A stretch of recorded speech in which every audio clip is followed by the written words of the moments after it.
ദാസ ഇനി ലൈനിലെ പെണ്ണ് ഛർദിച്ചെന്നാണല്ലോ പറഞ്ഞിട്ട്. അത് ഞാൻ ചെയ്തല്ല, ഇവിടുത്തെ ക്യാൻറ്റീനിൽ ഫുഡ് കഴിച്ചിട്ടാ. ഓ അപ്പൊ ഫുഡിന്റെ പ്രശ്നമല്ലേ? അത് ശരി. ഈടുന്നല്ല ഫുഡ് പണിയെ അവിടെ നിന്ന് കഴിക്കണം. പുറത്തോണിന് 20 രൂപയാണ്. വയറ്റിളക്കത്തിൻ്റെയും ചെറുതിൻ്റെയും കൂടിയൊക്കെ 2 രൂപയുള്ളൂ. ഇനി വാ.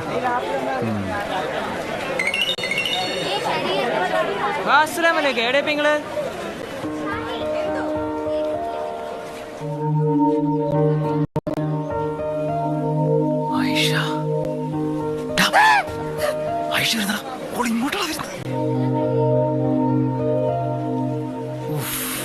തട്ടൊക്കെ വരുന്ന കണ്ടില്ലടിയാ, കൊല്ലാണ്.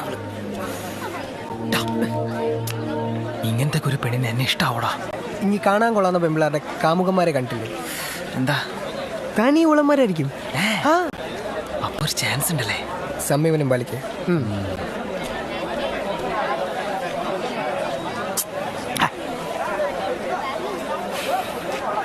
ഈശ്വര, എന്റെ തൊട്ട് പുറകെ തന്നെ വരണേ. ഒന്ന് സംസാരിക്കാൻ പറ്റണേ. ഞാൻ വേണമെങ്കിൽ ഒരു ഉദയാസ്തമന പൂജ വേണ്ട, പൈസയാ. ഒരു പുഷ്പാഞ്ജലി കഴിപ്പിച്ചോളാം.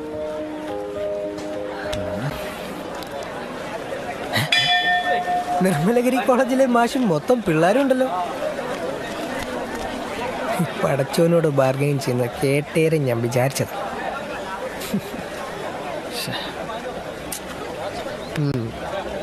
മാഷേ, 3ാമത്തെ സ്റ്റേജിന്റെ അടുത്തുള്ള ക്യാൻറ്റീനിൽ തിരക്കുറവാ.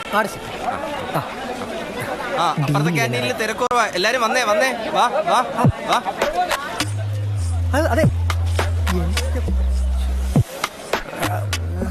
അളിയോ, ഞാൻ അളിയോ,